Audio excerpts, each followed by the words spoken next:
Aí, né? Boa tarde, meus amigos, minhas amigas e meus amigos. Resolvi fazer essa gravação agora, após o dia 7, hoje é dia 8, no período da tarde, exatamente 14 horas e 40 minutos, porque, lamentável e tristemente, nós fizemos uma gravação, nos preparamos muito no dia 6, na véspera do dia 7, que era a nossa intenção e meta, de levar a todos os amigos e amigas e todos os brasileiros de fé uma mensagem bonita, e bolamos uma live. Era a segunda live que nós íamos fazer. Acontece que, infelizmente, problemas técnicos, independente de nossa vontade, nos traiu. A traição é uma coisa triste, né? Até nisso. E, infelizmente, não pudemos fazer a gravação por inteiro. Houve problema de áudio, de som, de imagem, e tivemos que desfazer, inclusive também porque 2 ou 3 pessoas se comprometeram a participar, lamentavelmente se ausentaram ou não apareceram, o que é natural, porque a gente realmente, para contar com pessoas de atitudes de patriotismo, de luta, é muito complicado. Estamos repensando nesse assunto. Embora seria muito interessante um bate-papo, uma discussão no bom sentido, pegando pessoas do Norte, do Nordeste, do Sul, para sentir o clima do Brasil, o que cada um pensa, raciocina, e porque nós somos um país continental, evidentemente, isso já é um problema sério, essa dimensão territorial, né, com costumes, com tudo, com clima, com tudo, e com situação também econômica e financeira de cada região, diferentemente, e a gente tem uma preocupação maior com aqueles que mais precisam e aqueles que estão mais abandonados. Então eu vou ler aqui agora, repetir, porque não saiu integral, uma coisa que nós escrevemos, essa mensagem no dia 6 de setembro de 2021, que eu queria que vocês refletissem, porque são pigmentos que eu dei sobre o problema do patriotismo, todos os seus aspectos importantes, a nossa situação, como se encontra, e depois eu vou entrar em alguns detalhes, se possível for, porque eu tenho recebido imensos telefonemas desde ontem, hoje também, pessoas que me acompanham, pessoas que eu tenho o maior respeito e consideração, e me orgulha muito isso, porque eu não sou nada excepcional, eu sou só um curioso, uma pessoa que se interessa pelo Brasil. Trabalhei na atividade pública e na privada, fui assessor de um governador do estado de Pernambuco, um homem íntegro, uma raridade política, e mesmo assim tinha coisas que eu via que não me agradavam, mas é que se diz, é o jogo político, aquilo que se fala, que para minha opinião isso não tem nada a ver. O problema de correção de integridade tem que ser uno, e é isso que o Brasil falta. Então vamos passar aqui, falar da minha mensagem, depois nós fazemos as nossas indagações com os assuntos que eu recebi. O patriotismo é, acima de tudo, devoção à nação. É o sentimento de amor à pátria e aos seus símbolos, como a bandeira, vultos históricos, com seus exemplos, as riquezas naturais e o patrimônio material. O patriota é aquele que ama o seu país e procura servi-lo da melhor forma possível. Mas cuidado com as ideias ultrapassadas, que podem invadir sua mente neste exato momento.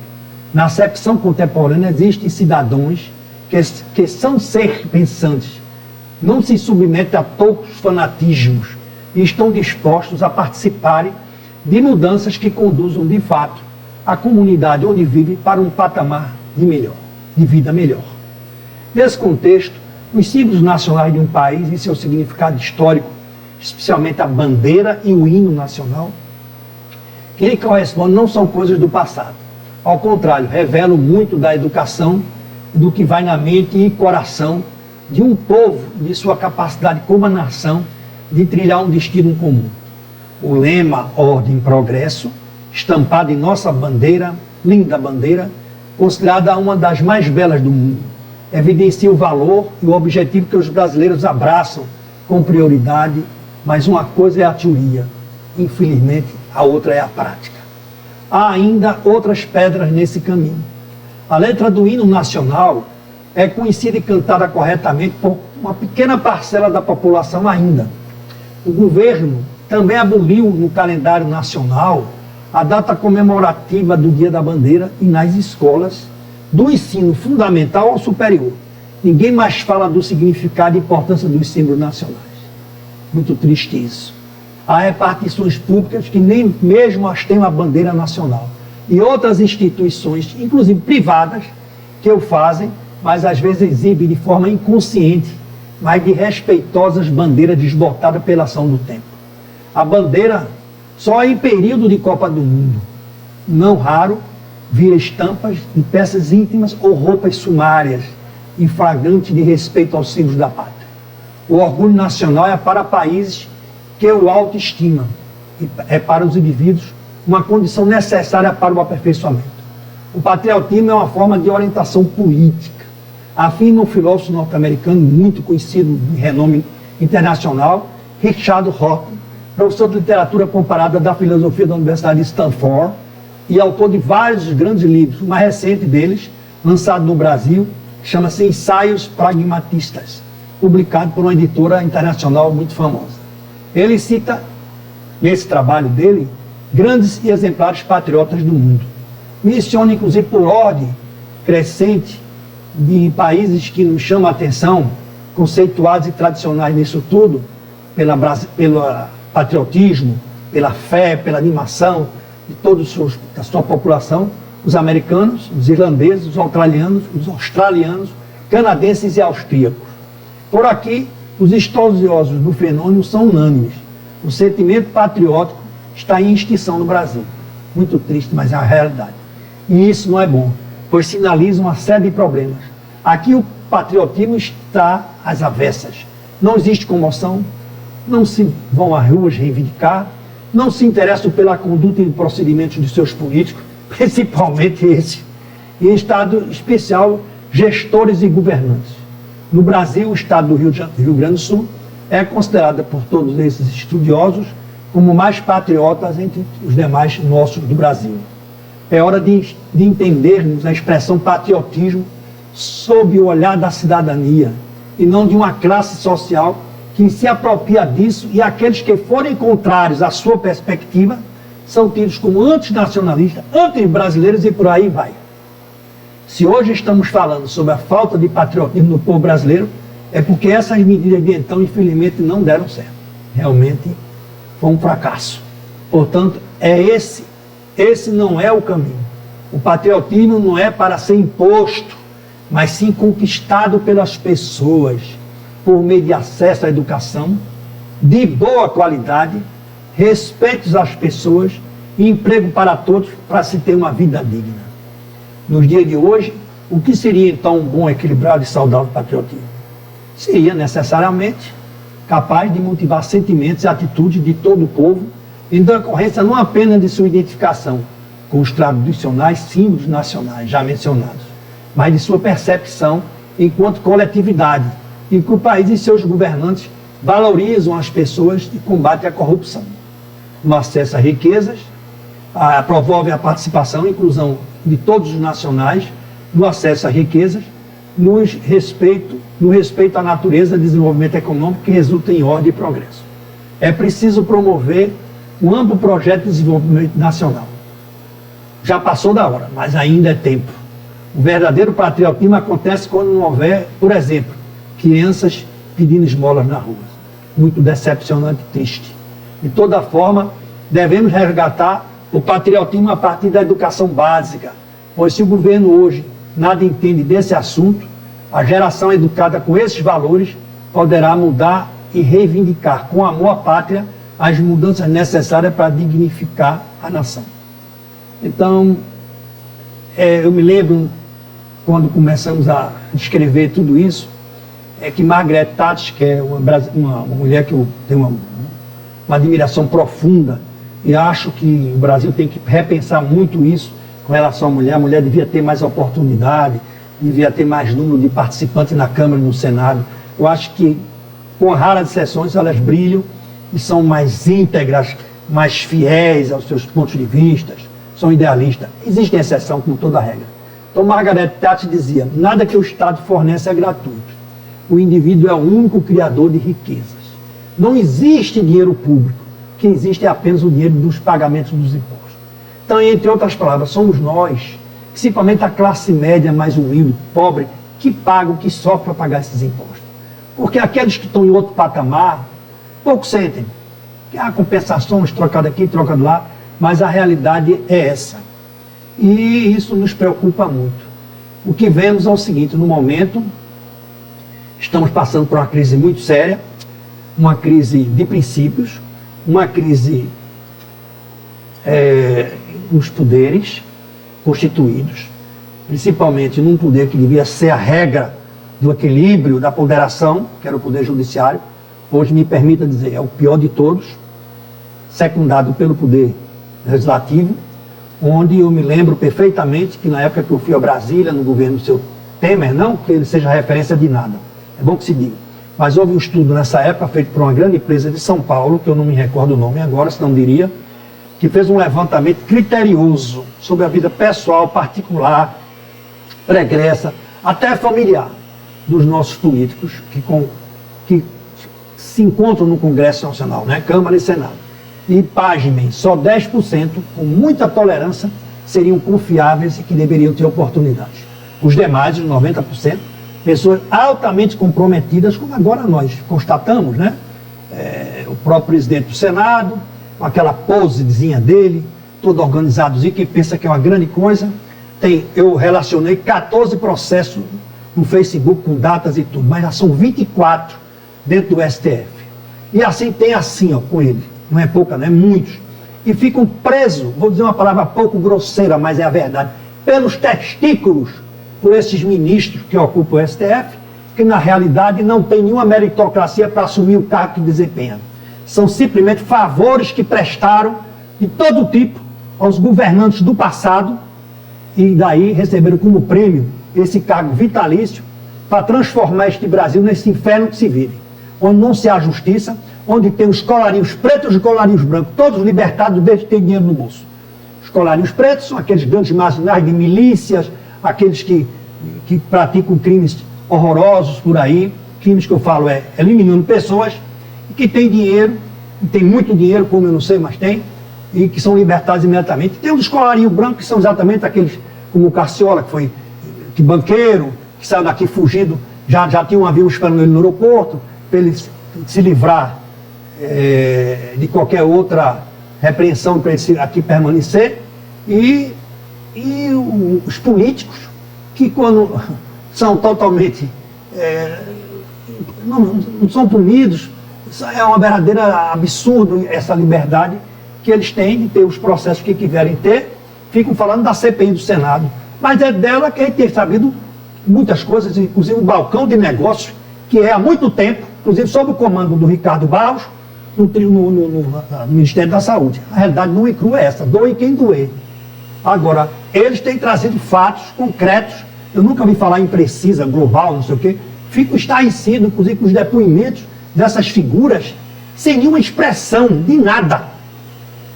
Se avoca o dono de bancos com dinheiro, com tudo, a comprar bilhões, não é nem milhões, bilhões, enquanto isso os hospitais totalmente abandonados, sem nada, não tem uma dipirona, não tem um refrigeradorzinho para botar uma vacina para uma temperatura ambiente mais agradável, mais segura, tem nada, não tem médico, não tem nada, muito mal tem uma enfermeira para atender. A realidade é essa, nossa população é totalmente abandonada, principalmente aquelas que moram em região distinta.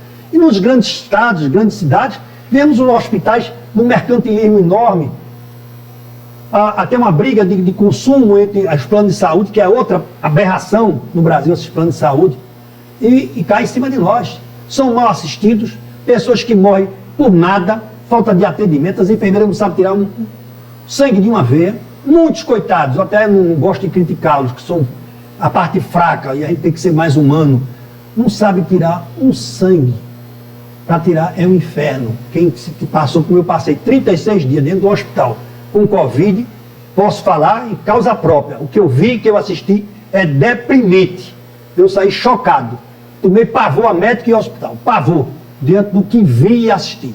Tem muita gente falecer, que acho, dentro da minha ótica, embora médico eu não sou, que ou por excesso de abandono, ou então por uns cuidados exagerados e outras coisas mais que eu prefiro aqui não mencionar.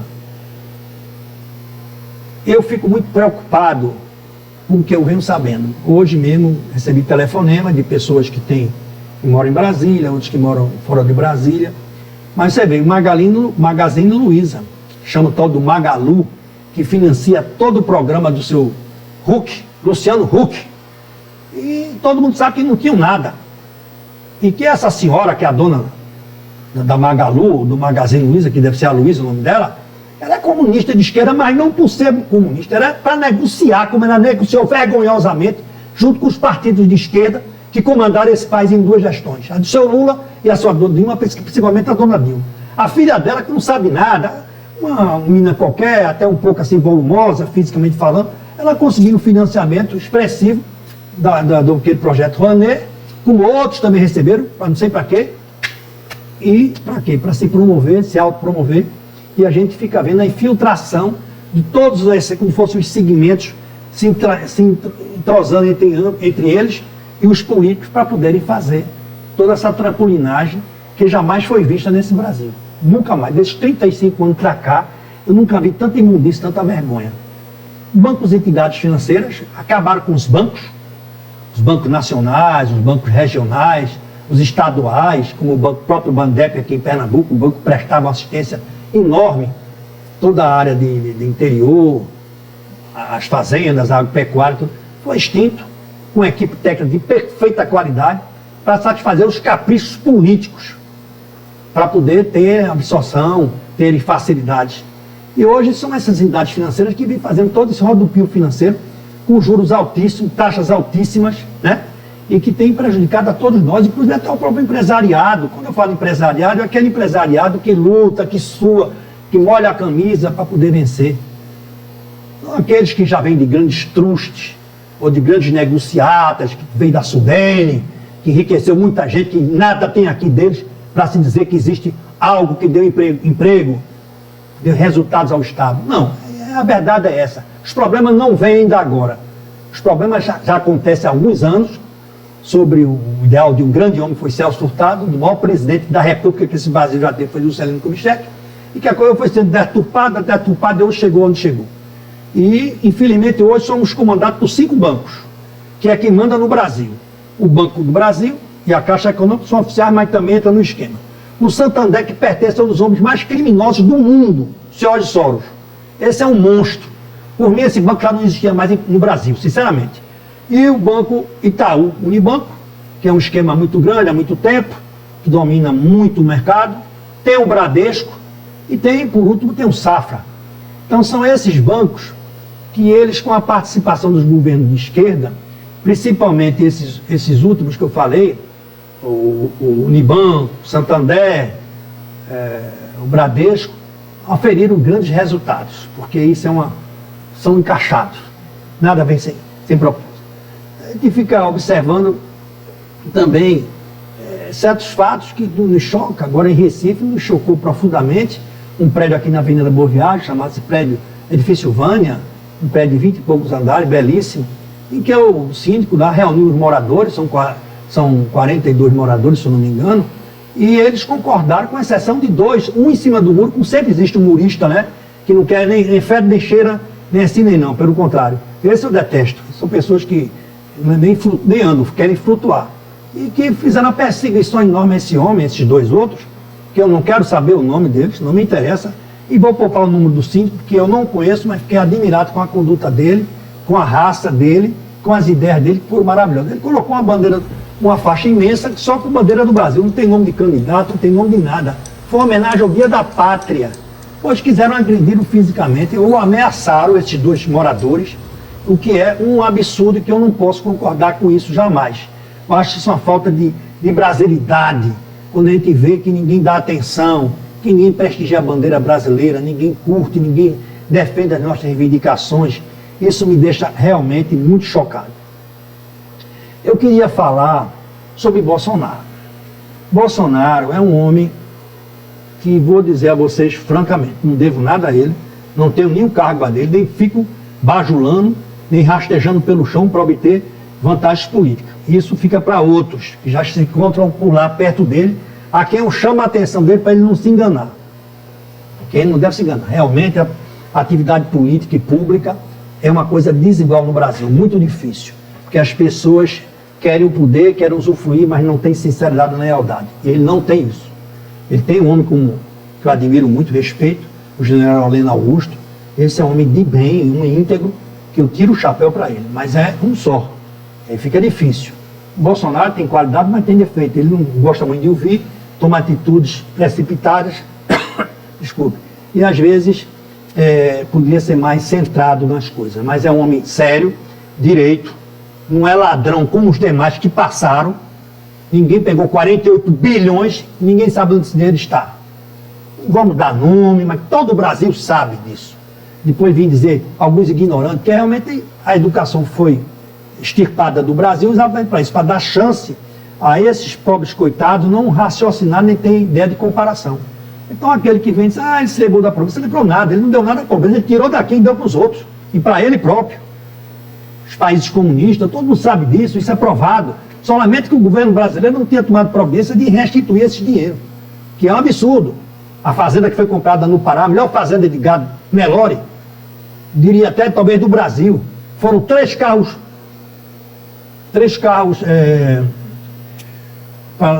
de banco, né, que agora estou esquecido o nome, que com fortunas, e montaram um banco lá para contar o dinheiro, porque ele não queria, carro forte, e não foi pago em cheque nem nenhuma moeda para não deixar nenhum documento. Isso aconteceu e todo mundo no Pará sabe disso. Em falar em Pará e Amazonas, é outro escândalo, né? Os governos lá se sucedem pai e filho, um pior do que o outro, todo mundo sabe as artimanhas, a malandragem que usaram. No Amazonas que houve aquele problema seríssimo da falta de oxigênio e outras coisas mais. Se o governo, se a população, alguém critica esses homens que não foram punidos, que não foram presos, não foram julgados, a culpa não é de Bolsonaro nem é nossa. A culpa é de quem? Do STF ou da justiça brasileira, que ela não anda, ela é capenga, ela se arrasta. A indústria da prescrição, e isso corre milhões de reais, né? Uma fortuna. Então, isso não pode se governar, não há justiça no Brasil. Triste do Brasil quem for um homem íntegro e decente. Triste, porque ele é considerado obsoleto e ultrapassado. Não tem campo para ele. Vai viver naquele empreguinho dele ali, se tiver um concursozinho, tenha sorte, se segure, porque espaço, oportunidade, ninguém vai dar. Isso é uma realidade que ninguém pode negar. O Bolsonaro foi eleito com 50 e poucos milhões de votos, 57 se eu não me engano. Mas a votação dele foi muito mais, porque foi retirado dele, com certeza absoluta, mais de 7 milhões de votos. Porque com 2 milhões a mais do que ele foi, entre aspas, oferidos, ele teria ganho no primeiro turno. Isso todo mundo sabe da malandragem que envolve STF, TSE, alguns deputados. Isso é uma malandragem conhecida, isso não é coisa nova, não estou dizendo novidade, não, estou somente alertando e relembrando.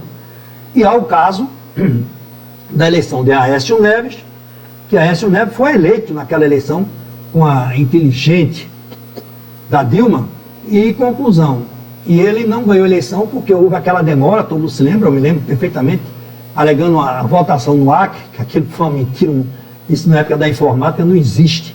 E nesse tempo eles conseguiram tirar a votação e deram a eleição à dona Dilma, mas o Aécio foi eleito com a mais absoluta certeza. A Câmara e o Senado, meus amigos, é um antro que fede, faz mal. Você sabe que o Bolsonaro tem uma pequena base hoje dentro da Câmara, graças ao Centrão, que muita gente criticou, mas era a única forma dele conseguir ter alguma marra para segurar ele lá dentro, porque há um interesse grande desse povo todo. O próprio presidente da Câmara agora deu uma entrevista que eu vi, mas não sei se ele tem processo no STF, mas sei da vida dele pessoal, sei das informações, tem um caso aí que ficou muito conhecido, né?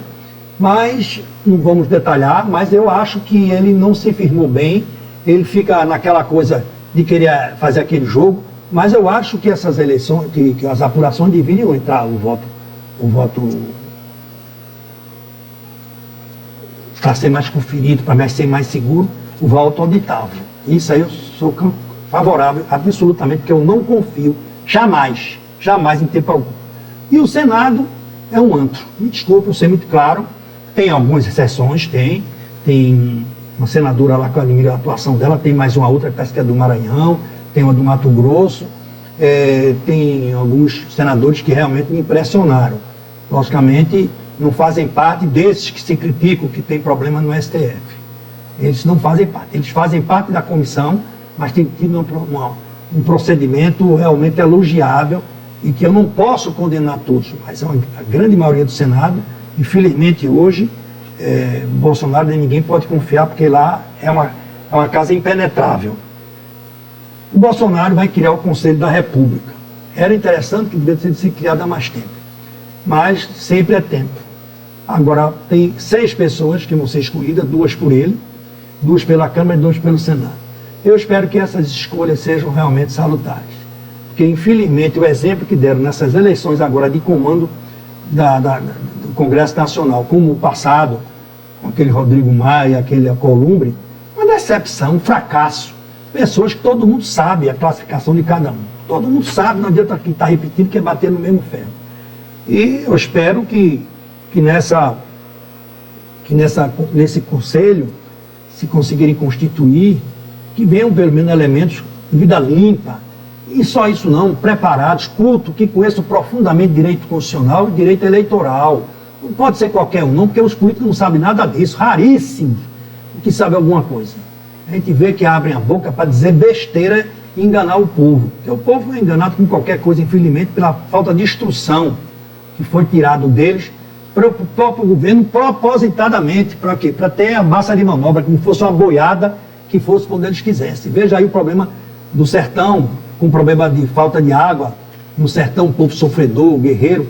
Por que eles não querem? Porque esses carro-pipas que abastecem são ligados a políticos, que tem não sei quantos, porque aquilo é o voto de cabresto. Há uma música aí, cantada pelo Valdênio de Menezes, é Chuva de Honestidade, que não é dele, ele é o intérprete, né?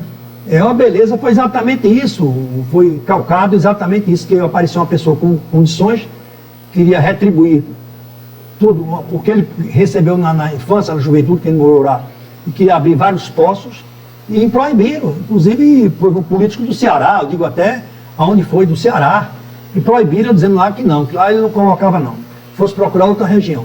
Então você vê, nem isso eles querem que uma vantagem pessoal, e não melhorar a situação do homem do campo, simplesmente o sertanejo, em que eu reputo o guerreiro, é uma região que eu dou um valor tremendo, gostaria muito de ajudar os sertanejos, eu gostaria muito, se tivesse uma chance, e pode se ajudar, meu amigo, se fizer economia, se acabar com essas mordomias, salários absurdos, com vantagens, com penduricários e outras coisas, o Brasil seria outro país. Veja quanto ganha um médico e veja quanto ganha um assessor de deputado. O deputado federal tem 50 assessores. O vereador de Recife tem 19. O vereador do interior só se reúne uma vez por mês e à noite, ganha R$7.500. Isso é uma excrescência pública. Isso é uma excrescência. Você vai nos hospitais, nas escolas, vai para as escolas do interior para você ver, as professoras no sol, as escolas, naquele clemente sol, e a escola não tem nada, mal tem uma banca, mal tem um conforto, não tem nada. Foram colocados, a educação e a saúde no Brasil foi colocada abaixo do nível de zero. Isso realmente me choca quando eu vejo essas regalias, esse jogo sujo, essa coisa que dá nojo. E a gente tem que se impor contra isso. O Brasil depende hoje só do seu povo. Exército e Forças Armadas não existem mais. Existe assim, para desfile, faz aquilo outro. Devia estar na Amazônia, combatendo aquele absurdo que a Amazônia está totalmente abandonada. Não veio que conversa mole, que tem feito nada eu tenho. São estradas que saem pelo Acre, né? Tem região que só se fala francês, japonês, chinês, inglês, só não fala o português e ninguém entra. São vários máquinas destruindo tudo, inclusive desmatando para fazer pastagem. Depois essas terras passam para pessoas que ninguém sabe como é que adquiriram aquelas terras imensas, tamanho de vários dos países da Europa, e você fica escandalizado que ninguém toma uma providência, ninguém se pronuncia, ninguém faz nada. Cavando lá com mercúrio, acabando com os igarapés, que nem os animais bebem água, porque com mercúrio ninguém bebe, escavacando tudo, acabando com tudo. O índio lá, alguns coniventes, porque são safados também, e outros revoltados, porque são, se falarem, morrem. Tem verdadeiras guarnições de capangagem lá, desses que vêm por lá explorando estupidamente aquela região, completamente abandonada. Ninguém tem feito nada nesses últimos 2, 3 anos. E para piorar os incêndios, isso, aquilo, outro, que isso nos choca profundamente. E é uma realidade. É porque, infelizmente, os nossos órgãos de imprensa não divulgam a coisa como são. Porque todos, a imprensa em geral, pode acontecer uma ou dois independentes, mas a maioria é tudo conivente. Existem vantagens, existem aproveitamentos. Antigamente, aquelas grandes palestras, aquelas coisas. Imagine só, para ganhar fortuna, para poder estar do lado e fechar o olho e deixar que o povo fique lá abandonado, como se encontram até hoje. Então, eu queria dizer a vocês todos que essas figuras negativas, pérfidas, tem que sair do nosso panorama político. Tem que se fazer a custo de qualquer preço. Existem várias formas, inclusive até mesmo dentro da Constituição. Existem ferramentas, como o presidente fala, das 4 linhas, que você pode resolver.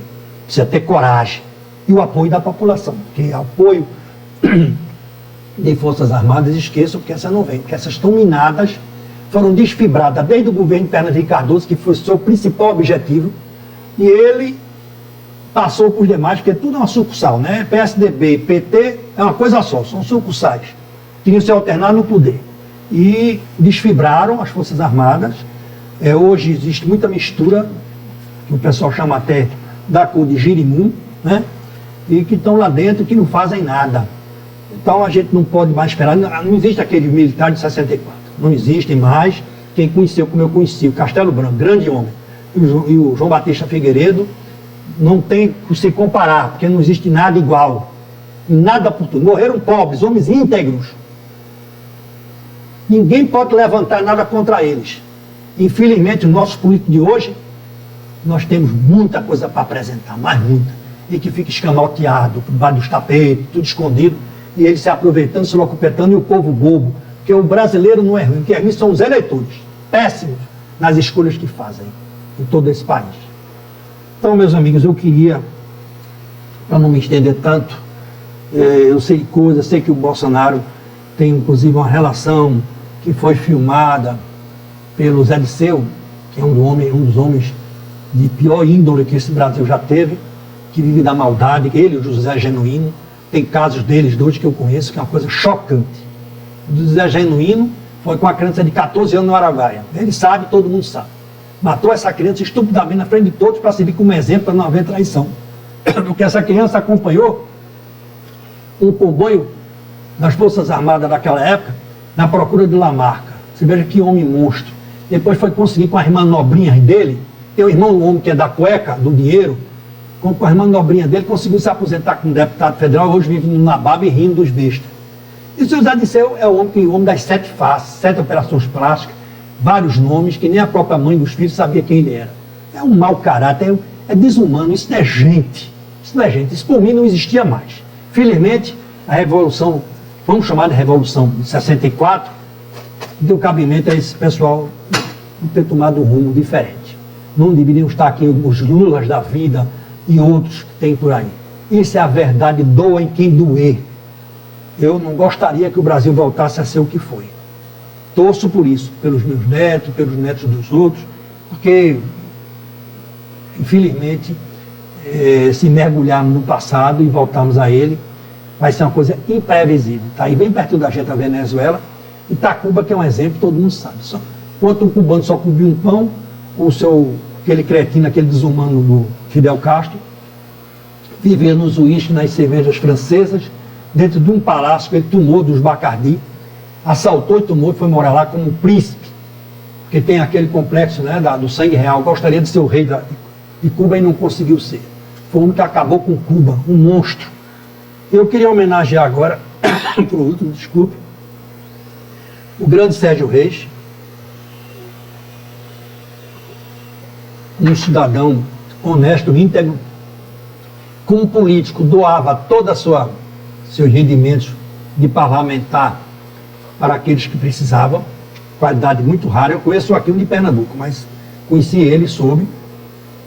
Ele é um homem de muita raça, tomou essa frente, esse assunto, para ver se mexia com o Brasil, porque muita gente é acomodada em casa, tomando cerveja, indo para a praia, mas na hora de arregimentar o patriotismo, ninguém quer.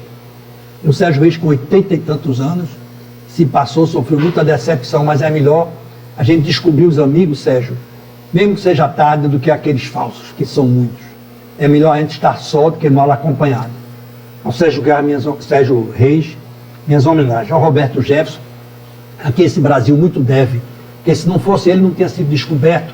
As falcaturas do PT, somente que o senhor já disse no comando, que a Lava Jato, a famosa Lava Jato, devemos a ele. Um homem de coragem, de peito e raça.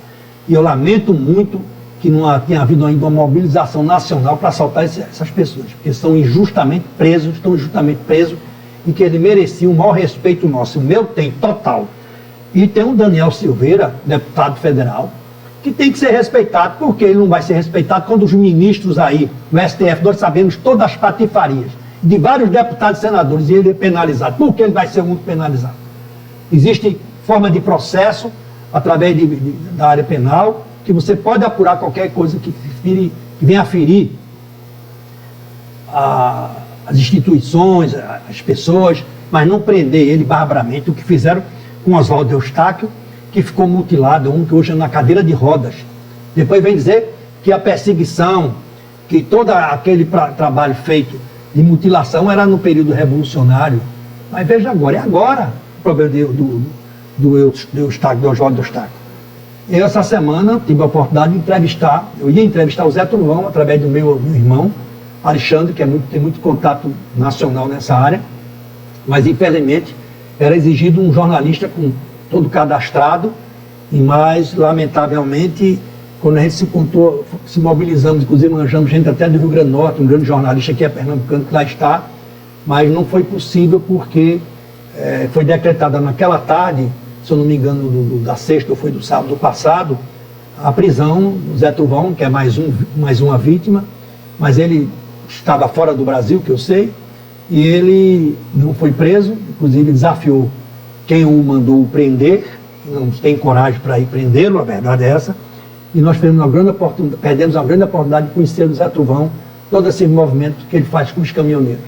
Então, aproveito para homenagear esses, foram brasileiros que sacrificaram, que se arriscaram em nome do país, em nome do bem-estar nosso, e eu espero que vocês se conscientizem disso e não abandonem Bolsonaro, que é um homem que ele pode defeitos todos nós temos.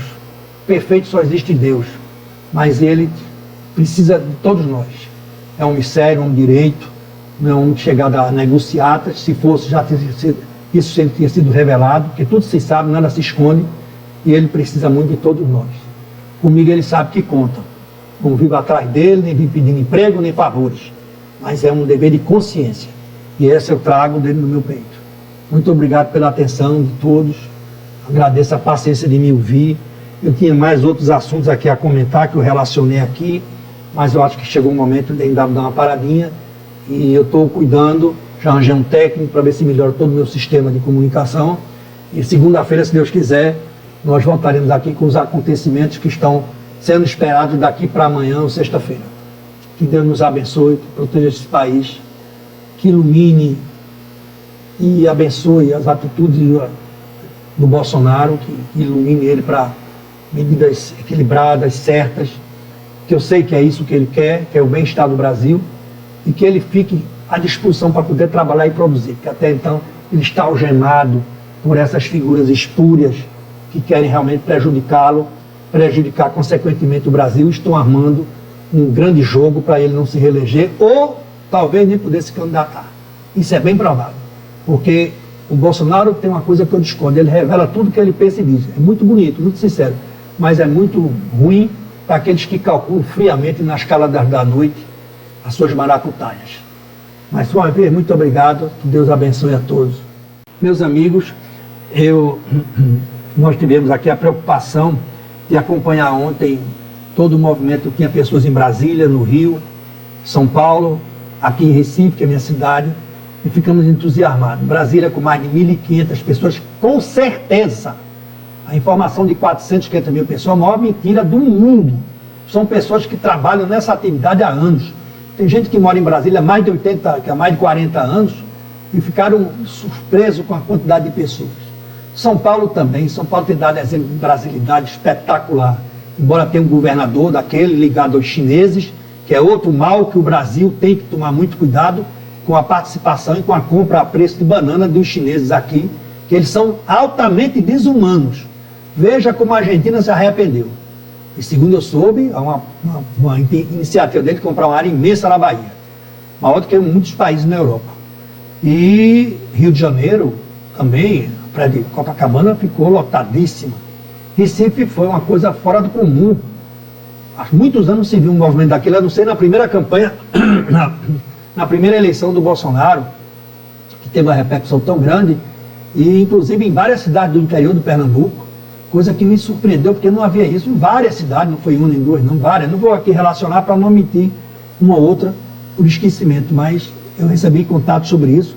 Isso é uma esperança que acende dentro de nós. O povo está acordando, o patriotismo está chegando a todas as camadas sociais, porque é mais no povo do que naquela classe elite, que essa acha que sempre é intocável, que não sensibilizam com isso.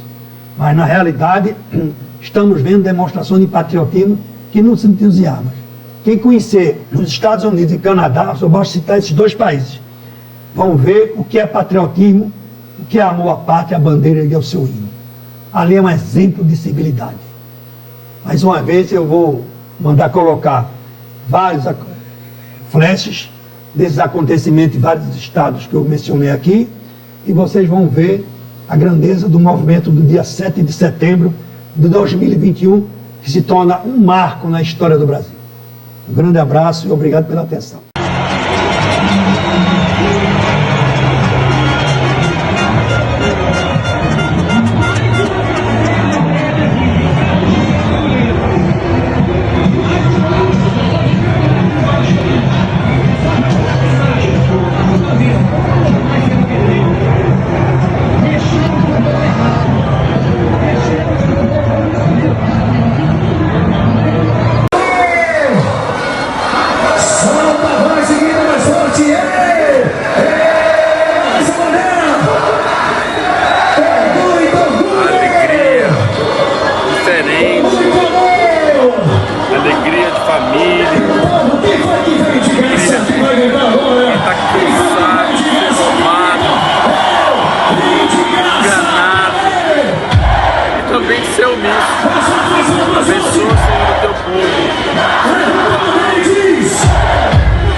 Eu tô aqui em cima do caminhão, a galera em cima do caminhão. Olha essa porra aí, ó. Olha como é que tá isso aqui, olha aí, pelo amor de Deus, tá chegando gente. Olha aí, ó. 7 de setembro de 2028, 10h30 da manhã. Olha o bicho pegando, olha a minha mulher lá embaixo, ó. Aninha, que é isso, gente? Olha aí, tá tudo amarelo e verde. Olha.